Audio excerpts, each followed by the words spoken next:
right after October 7th, the CJN really had a challenge of how we were going to cover what we knew was going to be the most important story, likely of our journalistic careers. And we think about, what are the stories that we uniquely can tell? We have strong and deep ties and relationships in the community.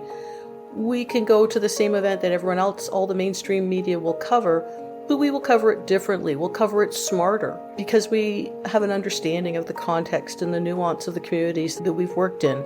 My name is Lila Sarek, and I'm the news editor at the Canadian Jewish News. The CJN wants to continue to cover important stories across the country and important stories in Israel as well. And we can only do it with your help. Visit thecjn.ca/donate to support our work. And if you live in Canada, you will also receive a Canadian tax receipt. Thank you.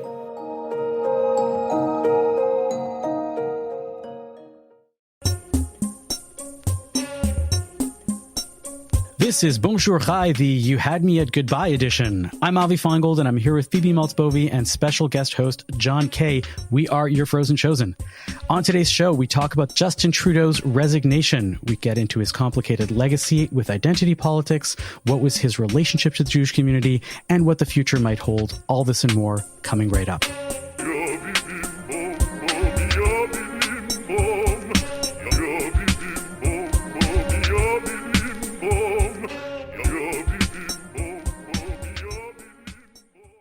I discovered the most amazing piece of trivia last night while I was writing up the brief bio for our special guest co-host today. Phoebe, can you guess what John Kay and I have in common? Well, there's a few obvious things that you two have in common, being that we are recording a podcast for the Canadian Jewish News. Certain things come to mind, but what? What are you going to mention? We share our middle name.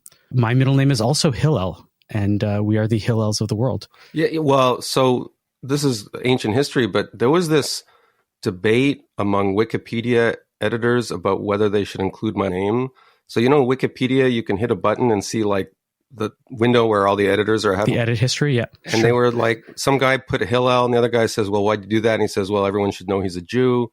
And it became this like, it wasn't like an anti-Semitic discourse, but it was just this like very weird thing and very internet-y in that I'm not allowed to comment because you're not supposed to comment on your own Wikipedia pages, but I was just kind of lurking at these two, Gentiles talking about whether my middle name should be included. Yeah.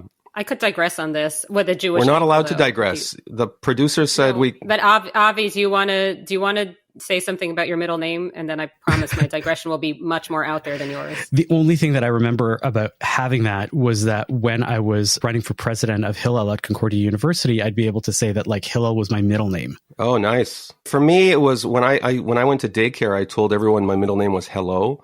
For some reason, until I was like 6, I thought my middle name was Hello, which the other kids found weird. And I said, well, it's just my culture. Like that's how we name So things. I'm not on Wikipedia. I have not been Wikipedia'd, but I am on the website of somebody who tracks both pro and anti-trans people, according to this individual. Even though, according to this website, I do not actually write transphobic things. I touch something that touched something that touched something that touched something of the article of somebody who did. I have no idea. But the point is, it's this sort of like quasi-doxing website that I do have this huge entry on that's like this intense biography of me that gets a lot of things like creepily right that I don't see how anybody would really know about me unless they really did a lot of research. But one thing it gets wrong is the identity of my mother. And it claims that my mother is a psychologist, which she is not. She was a stay-at-home mom. She is not a psychologist. And I interpret this as anti-Semitic. I was like, okay, like this is just like assuming every Jew has Woody Allen on the couch for a therapy session. Can I digress from that? No, I just have to finish this story. The reason is that there apparently is a psychologist who has the same name as my mother, but a different middle name. So I have just finished the doxing. I've done a fact check on the person trying to figure out what my deal is. But it turns out it was not anti-Semitic. It was a fact-checking error on the part of the person trying to dox me. So let me just clarify.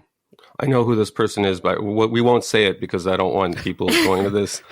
Have you guys seen the show Dr. Katz, this 1990s era It was a cartoon. It was yes. an Adult Swim. Yeah. What do you think? Of course. So of course. I just discovered that all the episodes are on YouTube, and it's literally, yeah, I know, that was my I'm going to reaction. be leaving this podcast now, and I'm going to watch those. Okay, yeah. And it's literally, people think Seinfeld is like the most Jewish.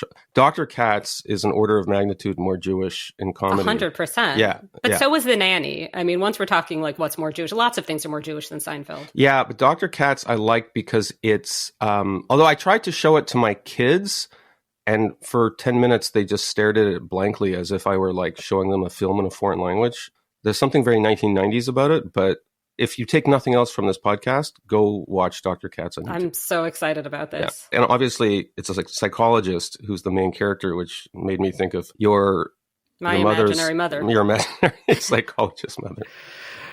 Awesome. Okay. Well, if you take two things away from this podcast today, no, it's okay. It is that our fearless leader, Justin Trudeau, has resigned, is on the cusp of leaving. And we wanted to bring you on, John, to talk about it. So the hunt for the new leader is on. Names, we have Mark Carney in the running. We have Chrystia Phelan, Melanie Joly. All these people are there. Who knows why anybody would want to be prime minister? Call Kim Campbell. She probably has some insight, or maybe she even wants to be running for this thing because maybe she wants to beat her record of shortest running prime minister. And the most ignominious because she got like 2 seats or something. Yeah. Many people have taken to reflect on the legacy of Justin Trudeau. And you, John, have engaged in this as well. You wrote a piece in Quillette called Shame on Us for Ever Believing Him, where you talk about your relationship to him, both as a person, having ghostwritten his book, as well as the ideas he represented. Can you start by telling us a bit about what it was like doing the project of ghostwriting his memoir? Yeah, it was fantastic. So what year was this memoir? We would have done the writing in 2014, and he became prime minister in 2015. I mean, I thought he was incredibly professional. He was charming. At the time, capital C conservatives were all already running these attack ads, suggesting he was this sort of pretty boy, bimbo. He's not ready to become prime minister, just running on his last name. I mean, I was very pleasantly surprised. He was well-read. He seemed intellectually sincere. And yes, he was very charming. He was athletic. Part of the project was like, I'd sort of tail around with him to all these campaign events, and I saw him doing his boxing matches and stuff. And I'm not saying I was charmed because I'm not a social enough person to be charmed by things, but to me, he was an interesting and appealing counterpoint to Stephen Harper, who by this time was like into his 3rd term. Even conservatives who work with him, like Tom Flanagan, this University of Calgary professor, who said he's like become very cranky and paranoid. And so, yeah, I helped Trudeau with his book. I mean, to me, the whole thing is kind of a case study in how politics ruins people. Because if you were to identify somebody who you would see as like the very model of being upbeat and positive and wanting to unify people, that was him. That was him a decade ago. And then the process of politics, of party politics in particular, is the process of tribalizing people, dividing people into like, we're the good guys, they're the bad guys. Everything they say is motivated by hatred and bigotry and ignorance, and everything we say is motivated by like sunlight and enlightenment and the better angels of human nature. And that took over. And it made me realize, like, if it can happen to him, I'm sure it can happen to anybody. So something I was wondering about as you're speaking is Obama, right? Charming, charismatic, young. I saw him speak in 2004, and at the time he was the young, handsome new star, right? Like, so I guess what we've been wanting to ask you about really is just, you write in Quillette about the shift that Trudeau went from let's transcend identity politics and find unity and positivity and all that to embracing identity politics. How much of this was just sort of anybody who was in power in 2020, 2021, and at all on the left? So that would have been also Kamala Harris as vice president, but still, how much is just that anybody who happened to be in a position of authority at that moment would be tainted forever by that? That's a good question. In retrospect, certainly what we would have wanted is a figure in power who's saying, look, there's all these social justice forces that are rising to the fore. My job as prime minister is not to be the chief DEI officer of the country. It's to balance competing interests. And not everybody is interested in jumping on this movement and reorganizing government welfare programs according to skin color, which in part the Liberals did. And they would have had the maturity to do that. One problem with Trudeau is that he had a particularly manic desire And I saw this when I saw him campaigning. I saw this especially, like the people around him with clipboards and his aides. They were obsessed with appealing to youth. And the idea that, which is not unfounded, that there's like this whole new generation of political activists and politically active young people on social media and video. And I mean, don't forget, this is 10 years ago. Twitter, to some extent, Facebook, YouTube were like younger. I mean, they were still fairly mature technologies, but they were somewhat new.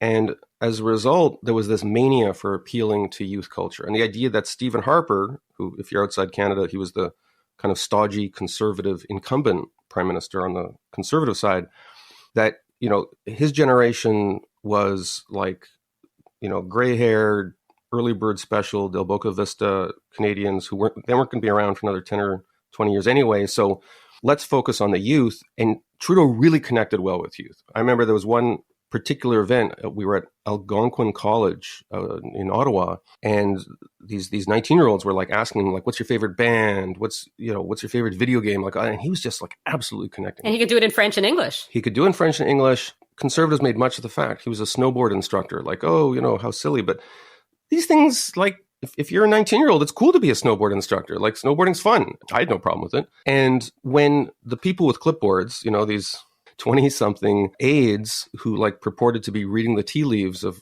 what Canadians wanted, especially young people wanted, it's like there's this new shiny thing. It's called social justice. It's called intersectionality. The rainbow flag. There's a new rainbow flag. It's this progress flag. All of that appealed to, he wanted to be on the right side of history in terms of young people. But it also, it's hard to remember now because now the whole sort of social justice movement is so sanctimonious and dour and depressing and self-defeating. But back then it was presented as like this uplifting thing that we were going to include people and empower people, and all these like catchphrases about, you know, you are seen and we recognize you. And can I just jump in, because I do not remember that moment ever happening? At least that was the branding. Yeah. Okay. Don't forget, I'm much older than you, Phoebe. I mean, like, at least the catchphrases were taken somewhat seriously, at least here in Canada, right? Because I was wondering if this was a Canadian thing, because I feel like there was maybe a bit more cynicism about it in the States. Canada at least had a short honeymoon period when it kind of dovetailed with maybe more typical Canadian things like, you know, multiculturalism, which seems like an old antique phrase now, and our just kind of reflexive idea that anything that's sort of against Trump or against sort of whiteness or against old people or like this fed into a kind of Canadian self-conception of Canada being this sort of like younger, fresher place that, you know, Americans were going backwards with Trump, but we were jumping into the future with Trudeau. And by the way, the international community was telling us this. We were reading back the things that, you know, the international press was saying, oh, there was like a G7 or a G20 or an OECD meeting or something. And, you know, the Americans were scowling and you had all these horrifying Trump appointees. But here you have Justin Trudeau. And with Macron, right? Remember the photos? Yeah. And Justin became kind of manic about that. So we all remember that hilarious trip to India where he got off the plane and just like, it was like nonstop jitterbug. He was doing the Indian style dancing and in Indian style garb. Like he kind of bought into that as this sort of like traveling woke, if we can still use that term, roadshow. And I think he was authentically convinced that the social justice movement wasn't a fad, and that the whole hashtag thing and like men can become women, women can become men, you know, Canada as a kind of post-national state, taking a knee to everything, crying about everything, apologizing for everything. Like this was kind of, I think he convinced himself this was a unifying posture. So was this all doomed to fail though, just because all of this talk of like acknowledging privilege and all of this, I mean, here's somebody who's not merely, you know, cisgender white man or whatever you want to say, but like the son of a prime minister, right? Yeah. Like this is somebody who is not royal, but like not far off. Yeah. Was this all just doomed to fail for that reason alone? Well, look, both Canada's main left-wing party leaders, Jagmeet Singh of the NDP and Justin Trudeau of the Liberals, were driven to school in limousines. That's why I never saw them on the 6 subway. Yeah, right. Totally get it now. When you and I were dancing for nickels, Jagmeet Singh actually was driven to a school in the United States, if you can believe it, on the other side of the border every day, at least for a period. That explains the limo in front of my school. Just kidding. In Justin Trudeau's case, it was he had a driver who took him to Brébeuf, an elite French language school in Montreal. Brébeuf? Is it about boeuf, like beef? No. Brébeuf is a reference de to, a 17th century Jesuit who was a very skilled linguist and actually took a leading role. Sorry, I'm making you sound stupid, but I'm really... It's okay. I'm digging it I in. only know it because I pass by every day on the way to my school. No, but it's an incredibly important historical figure, and I want to demean Phoebe for not knowing who it is. My knowledge of Canadian history, if it was not in that PDF for studying for the citizenship test, or specific to Jewish Montreal in like the 1920s. I have no idea. He's a fascinating figure. He actually lived among the Wendat in what's now like the Lake Simcoe area, where, you've probably been cottaging. And so that's who it's named after. And by the way, very problematic. And if this were Anglo-Canada, all his statues would be torn down, but the French aren't as much into that. So you talked about the hypocrisy. He treads a little bit more lightly on the privilege stuff, partly for the reason you identify as so vulnerable. He got into more like the ultra-feminist stuff, even in his policy documents and his mandate letters to cabinet ministers. He said, I expect you to apply an intersectional lens to budgeting procedure. Like that language is in it. Like I'm not paraphrasing. And I think he was surrounded by people who said to him, history will remember you well, and young people will reward you at the ballot box by reading back to them all of this turgid dogma that they're learning in sensitivity training and stuff. And it was very short-sighted because history is cyclical. And I know that Avi wants to say something, but I just want to pin this to a particular moment. What was the year, would you say, that this was happening? I think it's a good question. I think it got turbocharged in... Well, so the gender stuff, I think, was as early as 2016, because the pronoun stuff, like, don't forget, he's, this will offend so many people, but he's always been, even when I was doing his book project, like, he's always been into kind of like the presentational nature of human existence. And like, he's always loved costumes. He's always loved dressing up. He's always been a friend to the LGBT communities like that. I think that's genuine. I think like his appearance at Pride, you can see he has fun. And I think that's good. I have seen him appearing at Pride. Yes. Yeah. And I think that's great. There was also, I should say before that, and I don't know if you remember, there's Christchurch in New Zealand, which was before George Floyd. And I think 2019. And then like, it's difficult to remember now, but I know that on my Facebook pages, all these neighbors of mine were like, oh my God, I took today off to repent my whiteness. And I got into arguments. I was like, what, some racist maniac on the other side of the world kills a bunch of people and suddenly I have to go to the confession booth? Like, when did this become a theocracy? And, but Trudeau went in hard for that. And actually, as I wrote in my piece in Quillette, he started hectoring other G7 leaders at their meetings and saying like, we should talk about our whiteness and our white supremacy and all this stuff. And the European leaders were like, what are you babbling about? Like, just like this, because this was largely an American imported thing. And this is one of the ironies of it, is that the left in Canada for decades has been obsessed with protecting Canada's cultural character. It's the whole basis of all these hundreds of millions of dollars we give to magazines and media. Just, Canadians need to tell Canadian stories about Canadian subjects to Canadian people. And yet the whole social justice thing, I mean, it's imported from American faculty lounges. How did we get to this? And how did we get to this on the left? The left was supposed to be protecting us from American cultural imperialism. But Trudeau and the people around him bit hard into that. A lot of this is social media, but they wanted to be on board with the latest hashtags. I would actually say that in Canada, it happened even earlier. You see Justin Trudeau talking about the truth and reconciliation issues, talking about all of adopting all of these things. And I think that he really put those two things together. When he went and said that Canada was a genocidal country, it was essentially saying, look, you have the 1619 things that happened with slavery in America. We have our issues with the Indigenous people, and I'm going to bear this cross. I'm going to push back against your pushing back in a Newtonian way. Trudeau's book, Common Ground, which is the book I helped him write, It came out, I think, in early 2015. Do you know how many paragraphs on Indigenous issues are contained in that 300-page book? 4. I don't remember. About 4. Okay. And it's not, the word genocide doesn't appear. Like, the author of that book explicitly said, identity politics is bad. It's something other people use to divide people. And we need to reject identity politics. Like the word identity politics, which is now, if you use it, you're like Phoebe, you get canceled from Mastodon because it's like, Blue Sky, please. I don't know how to sign up for a Mastodon. I use the term Mastodon to refer to everything that's, the next big thing after Twitter. I mean, and it's not like he wrote that in 1990. Like he wrote that. Could I just jump in about the yes, he's the author. You ghost wrote. I have only ghost blogged. I have never ghost authored, so I don't really know about this. And listeners, I would assume, have no experience with this specifically. How much input did you have? Like, did you have to prompt him to talk about identity politics at all? Or was this something on his mind spontaneously, like in the book? There was a give and take. He was extremely forthcoming and also like a very self-aware person. I should say that I don't think it would have been unexpected or difficult for him to talk about the identity politics issue because at the time it was conservatives who were weaponizing identity politics. Stephen Harper, who was this conservative PM at the time.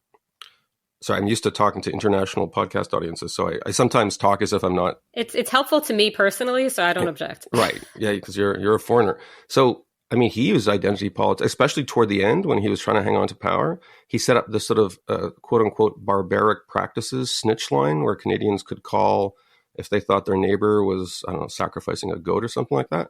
And conservatives. You give conservatives the chance, they'll use identity politics just as much as progressives. Oh, I just think we have to jump in with some Jewish identity politics, sure. Which is just, I guess, what I'm trying to make sense of. You mentioned at the end of your Quillette piece your own background, right? And I'm just wondering sort of where, and this is just something that I'm like genuinely curious about and can't really answer beyond the anecdotal, where Canadian Jews stand on social justice type things. Sure. Because my impression North America wide is that there's a split between Jews who see DEI type approaches as either explicitly anti-Semitic or amounting to the same and reject all that, and Jews who are at the forefront of being in that industry and supporting it. And I don't know whether what I see locally in the Roncesvalles area of West Toronto is representative of anything. So I was wondering what, from the diversity you bring from the eastern part of Toronto, what light you can shed on all of this. This is like a CBC panel where white liberals from coast to coast discuss how much they hate Pierre Poilievre. But we were joking about it, so it's okay. We're very self-aware. So Dick Morris, a name that probably won't be known to anybody younger than 40. I'm 41, so I know who you're talking about. Okay, you just make it under the limit. So he was this famously influential pollster. This is the Bill Clinton era, and he gave a speech in Toronto. Which, I mean, this is way back at the beginning of my journalism career. I went to hear him talk, and he said at the time, and it's probably still somewhat true. He said, the most socially liberal constituency in the entire United States is middle-aged Jewish women. And, you ticked off the thing. Yeah, sorry, yeah. you feel so seen. So, like... Well, or not, but yeah, I feel so... You have to rewrite your book all of a sudden right now. Well, but I would challenge, I think in terms of, like, this is 20 years ago or so. So when he was talking about this, he was talking about, like, real issues, not like what hashtags he used. He was talking about like abortion, capital punishment, stuff that actually we thought of as sort of schism issues between conservatives and liberals. And I think there still is a huge constituency of Jews who are extremely small L liberal, or maybe progressive is in the modern idiom. It's the Jewish mantra of sort of tikkun olam mixed with the secular trend by which, on social media in particular, and I see this with my family, I see women are particularly vulnerable to social justice bullying because they're always being told they're being shitty feminists, they're being shitty white feminists, they're being shitty cis white feminists, they're not intersectional enough, they're not inclusive enough, they need to shut up and listen. And these bullying rhetorical tricks don't work as much on men. And so I'm hardly the first to comment on this, but this is why like that whole pussy hat nonsense and all these marches in Washington broke down, because it was just, it ended up being white women arguing with each other about whose feminism was more racist. Well, it wasn't so much that the pussy hat stuff itself was nonsense; it's that there couldn't be a sustained feminist movement because it's of schismed. infighting. It's schismed. Yeah, it's schismed into basically status hungry activists who were ruined the neon pink hat though forever. Well, now I've nothing to match it with, so it's just sitting in my closet. Yeah, not getting sold on Facebook Marketplace. People cannot see the video who are listening, so they don't know that John is not only wearing the pussy hat, but surrounded by it, just like a room full of them. I don't know. I went through a phase, and I just haven't redecorated since. So and Jewish women. Why am I focusing on Jewish women so much? But they, we're fascinating. Let's ask Phoebe's psychologist mother. white collar, socioeconomically privileged people who live on the coast in general. And by the way, there are Jews who live in Cleveland. Not every Jew lives on the coast, but white collar, socioeconomically privileged communities tend to be very online. And a lot of the phenomena we're talking about here is like an extremely online thing. Some of this seems a bit, not to be all, we're in Canada, let's talk about Canada. But to talk about Canada, my sense is that Canadian Jewish voters are more amenable to voting conservative than American Jewish voters. Yeah. So even women, as I understand it, unless it's all coming from men. And we have, there is a well-known Jewish woman in the Conservative Party who used to be in my role on this podcast, which I find surreal. She's not just Jewish. She's, she's Hasidic. LGBT. I was going to say. Wait, are we talking about LGBT? Yes, I'm joking. I said that she's Hasidic, but she's not Hasidic. I know. It was a joke. It was a joke. It was kind of more for Avi, but yeah. Yes. Melissa Landsman, if you're listening, we're talking about you. Yeah. Yes. We've outed her. She's a Hasidic Jew. Yeah. Now the world knows. But yeah, I mean, I'm thinking like, I don't know much about Melissa Landsman besides the fact that she, very funny. She was on this before, but also I'm just trying to picture, like, could there be somebody like her in the US? I mean, in journalism, I can think of people who very wise. Yes. Yeah. But Liz Cheney. Oh, come on. No. Come on. This is like, be serious. No. Yeah. By the way, there's a photo of Melissa. Closer to Justin Trudeau in some respects. By the way, there's a great photo of Barry and Melissa together at a speaking event a couple of months ago. I have it framed. My two heroines. Yeah. Jews were all in for Trudeau for a very long time. Sure. I don't know if you remember this, if you heard about this. He spoke at the Shar on Kol Nidre. Did he blow the shofar? Know about this? Did he blow the shofar? Kol Nidre, his good friend, Rabbi Adam Shire, brings him in to come and speak and give the address at Kol Nidre. It's a very surprise thing. I knew about it because I'm married to the clergy at the Shar. I knew about it a couple of days in advance, and we get to synagogue for Kol Nidre, and we're all dressed in our tuxedos because that is the Shar way of going to Kol Nidre. And I'm waiting in line to go meet him. Yes. No, you can't just gloss over that. That's super weird. John, your tuxedo. Does everybody have a tuxedo? At the Shar? Yeah. Oh my God, that's so privileged. And I mean, I think it's the older generation still adheres to that, and the younger generation no longer does that. But a lot of people do that. Do they rent them like for prom? No. Okay. No, these are people with multiple tuxedos. Wow. Tuxedo. The Shar Shemaim. Come on, this is a big deal. And I get my one chance to talk to him, and I look him in the eye, shake his hand, and I say, "Thank you, Justin, for wearing a shirt to services." And this was at the time where all these shirtless photos of him were circulating. Yeah. And he looks at me and he bursts out laughing. Yeah. But there was a moment in time where a lot of Jews were, yes, there were Jews that were definitely still voting conservative, but the vast majority of the community was they were all in for Justin. And that has shifted radically. Right. I think obviously because of their views on what the Liberals represent in terms of protecting the Jewish community in Canada, and their views on Israel versus Palestine. And I'm kind of I don't know what happened there, because yes, they recognize that there are more than just Jews in Canada, and that there is more than just one side to what's going on in the Middle East. And as a result, that was the part of their policies. And the Conservatives decided to jump on that and, say, we are the friends of the Jews. The Liberals are not the friends of the Jews. But first of all, it glosses over the entire legacy that Justin did have for the rest of the Jewish community in Canada. The SIP grants, meaning giving all of these money for security for synagogues when anti-Semitism was, rising, being there for Israel in a lot of situations, not necessarily being there all the time. The votes on UNRWA were a little regrettable, but he's trying to balance something, and it's so weird. And I don't think that the Conservative Party is going to be that much better for the Jews than the Liberals are right now. I agree with so much of what you said. Take you back. This is like 2014, 2015.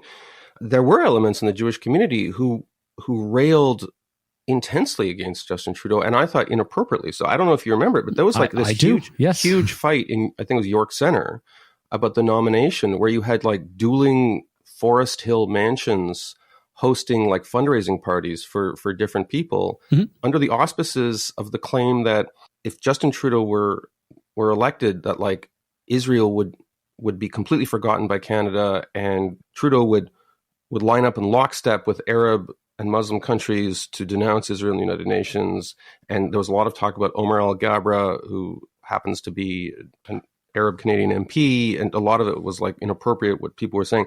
And I thought it was hysterical. Like, I thought the way people were, because I knew from working with Trudeau that Trudeau didn't particularly care about the Middle East. And I was fine with that. I said, like, we're electing a prime minister of Canada. And by this time, Harper had turned Israel into a kind of like obsession. That he, again, it's hard to remember now. He led this delegation to Israel. I think it was 2013, 2014, something like that. He brought something like 100 people. And there was this famous farce where you had a Liberal MP, his name was Adler, who was trying to get into the photo op next to the Wailing Wall, the Western Wall. And he was overheard on camera saying to one of Harper's flunkies, "You got to let me into the shot. This is the $1 million shot." I don't know. Do you remember that, Avi? I do. And I remember seeing all this crap. And I was like, I'm a Zionist, but I'm like, these people are too into Israel. Like, this is too much. I didn't think Trudeau was anti-Israel. I still don't think Trudeau's anti-Israel. I remember Harper getting this award from the ultra-Orthodox community in Montreal, where they held a gala to give him this King David medal, which they had never given before and never have given since. It was a turnoff to me. Yeah. To me, it was overwrought, and also thought it was hypocritical, because for years you had all these conservatives who were denouncing, I'm not sure you can use this term anymore, but at the time it was called ethnopolitics. Like the idea that the Liberals were soft on extremist Tamils who were fundraising for the Tamil Tigers, a terrorist group, which is now gone, in places like Scarborough. Militant Sikhs of the type who supported the bombing of Flight 182.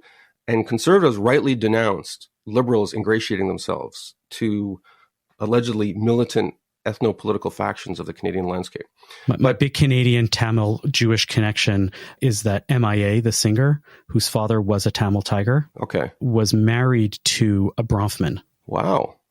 But one of the crazy Bronfmans? Because some of the Bronfman kids were...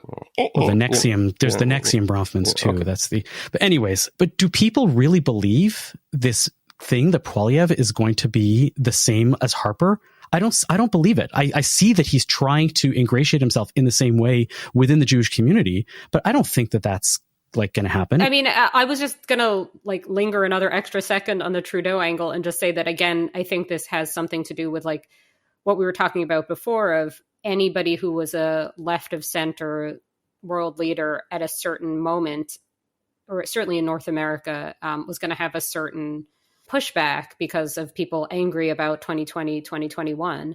I think along similar lines, but Canada specific, when you look at what since October 7th has been like in Canada. So I was on Jesse Brown's Canada Land podcast to talk about this a while ago now. And he had like crunched some numbers to see about like anti-Semitic incidents, New York versus Toronto. And it doesn't make Toronto look great. It feels extremely, in certain parts of Toronto at least, extremely like, if you don't think Israel should be wiped off the map. Yeah, do I personally associate Justin Trudeau with that? No, but I could see how some people might. Like, I could see how that connection might get made. Yeah. He gets an unfair rap for that. It's sort of like what I've seen is this sort of like, this happened under your watch type And you can and I'm not endorsing them. I'm just saying that you I've can seen connect it with him. Like, I mean, some people try and connect it with immigration, and it's absolutely true that, I mean, even liberals now acknowledge that the immigration and refugee rules have been too loose for the last decade. I'm kind of conflicted on that issue because I'm a free speech guy, and so in generally speaking, I operate on the presumption that people should be able to air even views I disagree with strongly, and then the real line gets crossed when they set up encampments on university grounds, and it's beyond free speech. It's like they're effectively denying the usage of parks or campuses to people, which that's not free speech. That's essentially violent trespass under the auspices of speech. Although in those cases, it's questionable what the federal government, what say they had in that. A lot of the decisions that were made about that sort of thing were made by local constabularies, local politicians, provincial politicians, mayors, university presidents, stuff like that. But I think a lot of the criticism of Trudeau was a reawakening of these decade-old sentiments that he was in thrall to a global anti-Israel, anti-American, anti-capitalist movement, and that he would kind of become this radicalized activist who had ensconced himself as prime minister.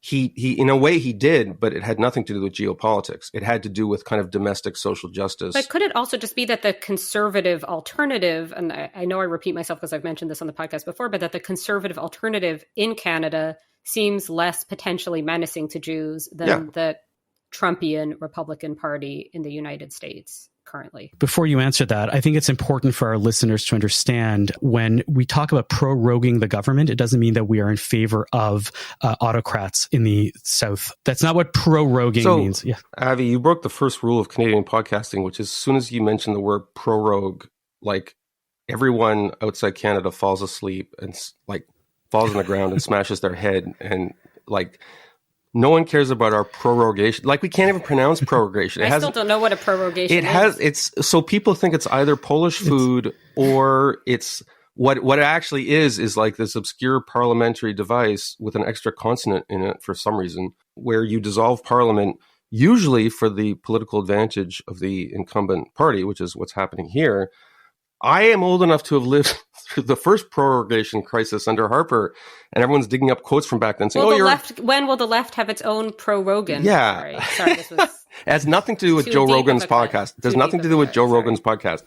Well, I mean, you've seen what Poilievre himself has tweeted about this. Like, I think a week or two ago, I was shocked at how forthright he was in defense of Israel and denouncing like militant critics of Israel.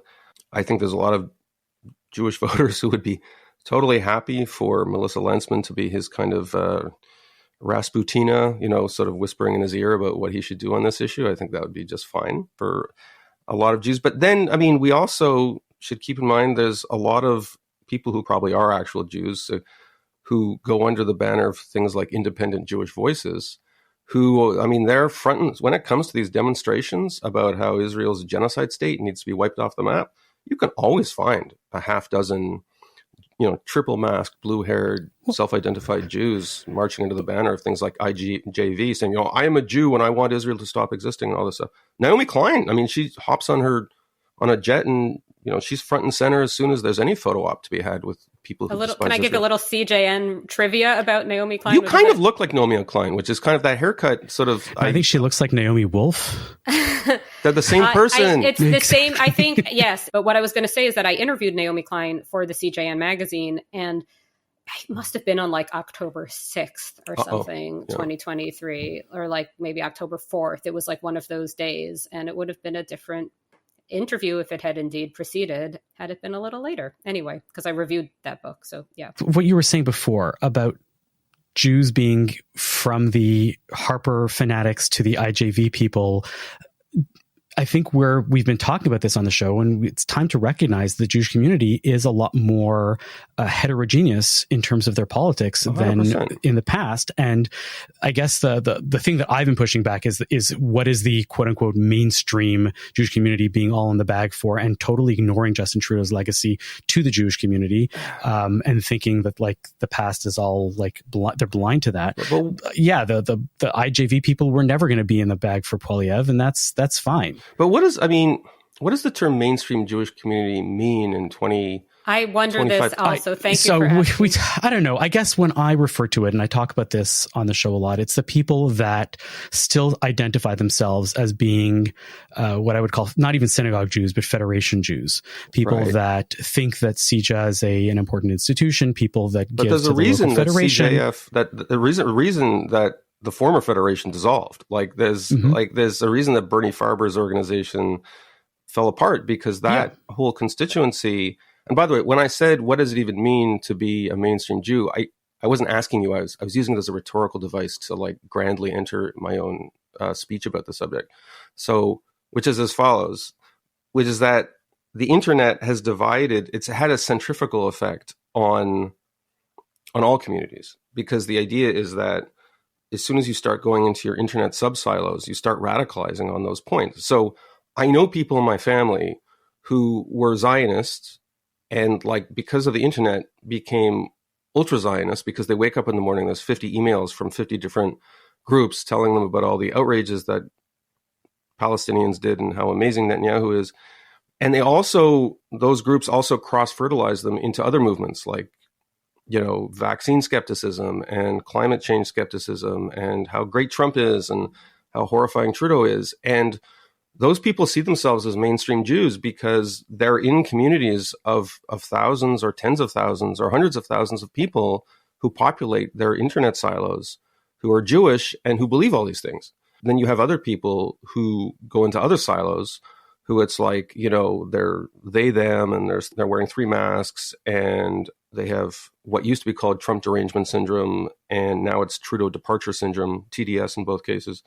And they're in their own silos, and they think they're mainstream. I mean, they go to events and they go to synagogues where they're in the majority. They both think of themselves as mainstream. I do think that they are the future majority. I think that I don't know about that. I think that I do. I think that their voice is becoming. They're the future plurality. They don't When you put it propagate. that way. They don't have sex or children. Like they're just too neurotic to have to I'm not going to procreate. go there. Not touching that one, but I do think that their voices are being heard more and more. There's a more gentle way of putting it, which is that obviously socially conservative, observant Jews have more children. I'm not even really talking about like the Hasids or The normies. Yeah, I even. don't yeah, think because Tina's I'm talking about that talking either. about people who like listen to this kind of podcast, and if you are in a like an ultra orthodox community, like in a way you're insulated a little bit from this because your civic culture is based on like a healthy, real live meetup culture at synagogues and at events and at meals.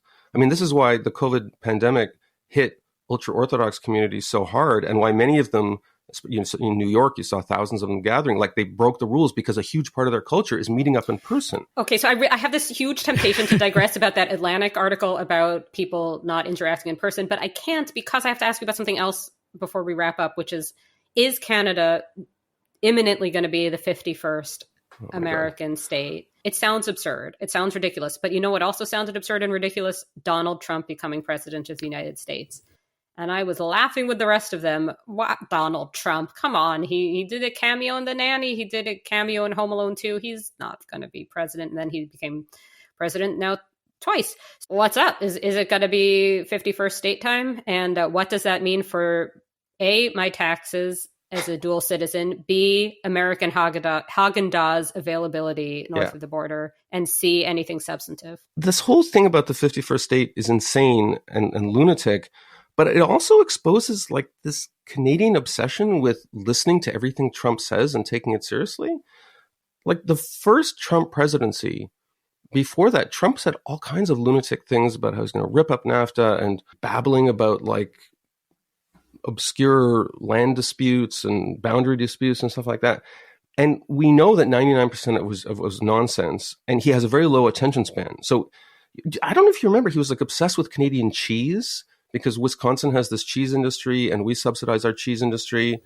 And I mean, this seems like ancient history, but it was like we were all running around in little circles saying, oh my God, we're not going to be able to make our own cheese. We're all going to be eating cheese from Wisconsin, which is disgusting.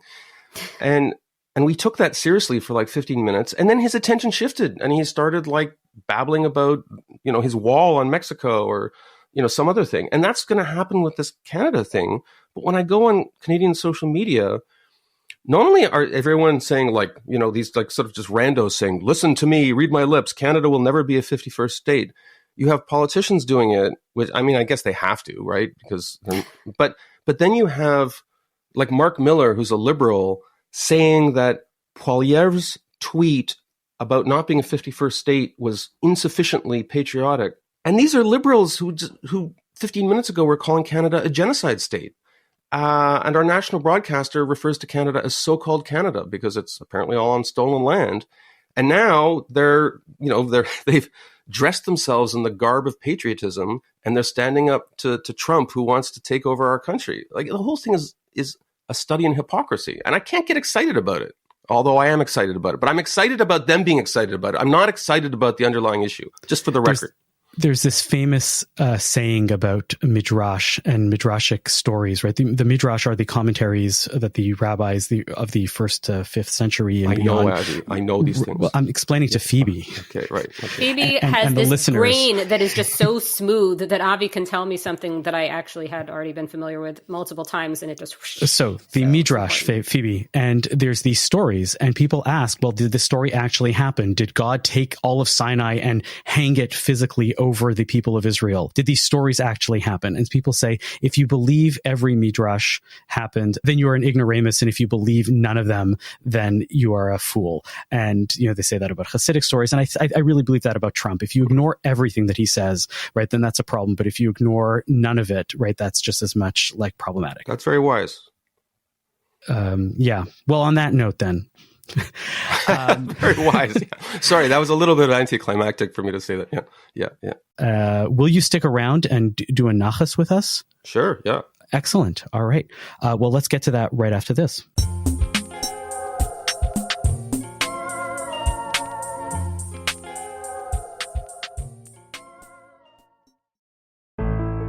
My name is Michael Fraiman. I am the director of the Canadian Jewish News Podcast Network. When we first started podcasting at the Canadian Jewish News, we had to use the boardroom, and there was this wall of huge hardcover tomes filled with back issues of the CJN print edition, the old weekly paper dating back to the 60s and 70s. And because our microphone setup was not what you would call professional, my co-host and I had to prop up our microphones on these giant books, these tomes. We were literally recording on top of history. Today, the CGN Podcast Network has around a dozen shows. We're at 2 million downloads all time. Like everything we produce at the CJN, our podcasts are totally free. There's no paywall. You can listen to everything for free forever. But we do rely on the community to keep us going. And you can help. Please visit thecjn.ca/donate to make a tax-deductible donation.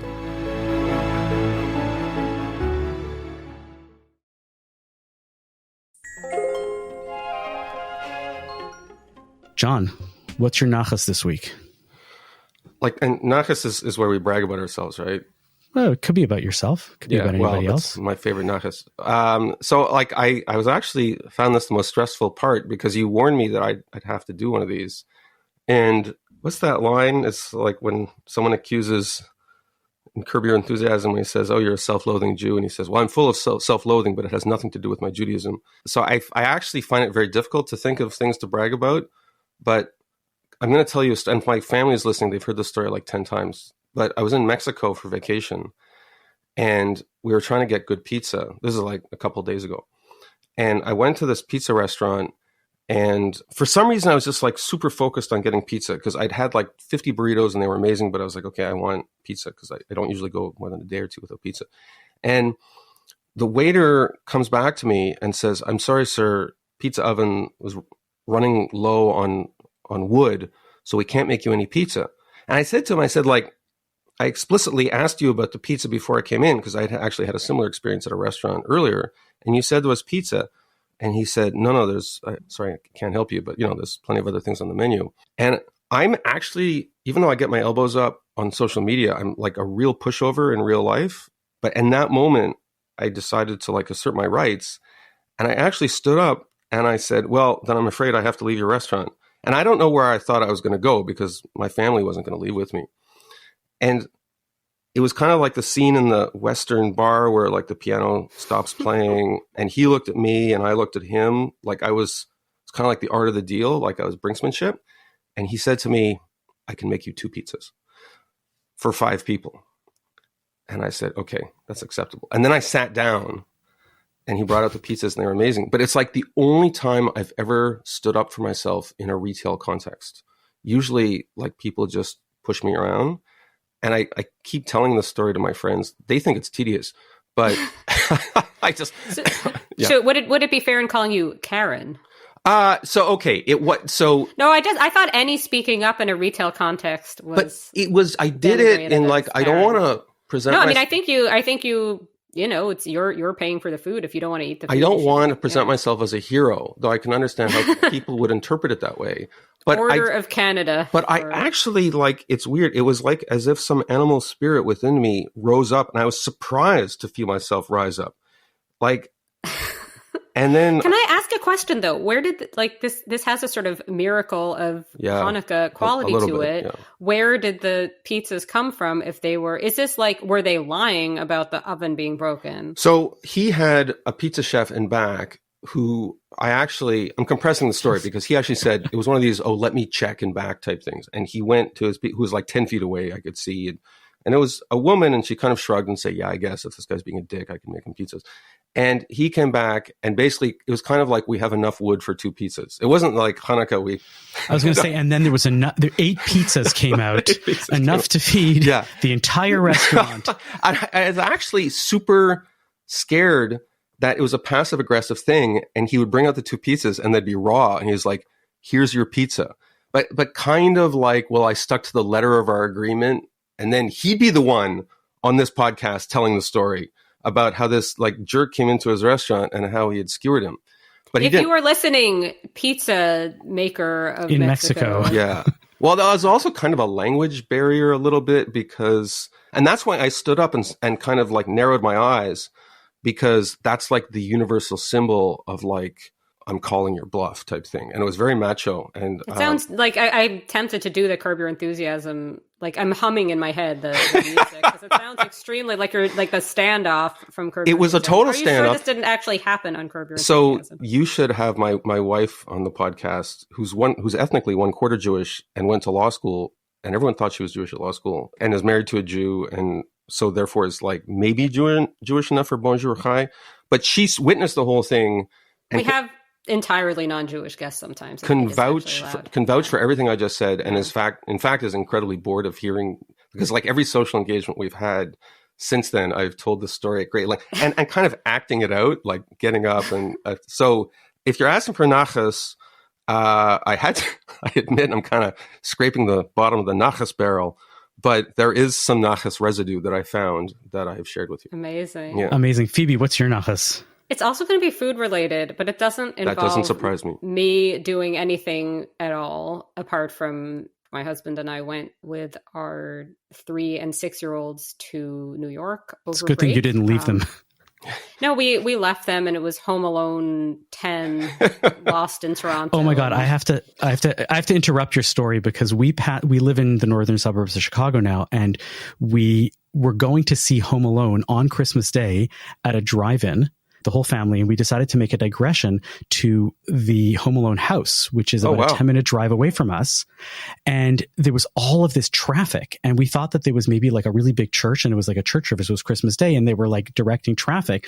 And we pull aside, it takes us a few minutes, and we get around, and we realize that all the traffic was because of the Home Alone house. Wow. And that people have this thing of visiting the Home Alone house on Christmas Day.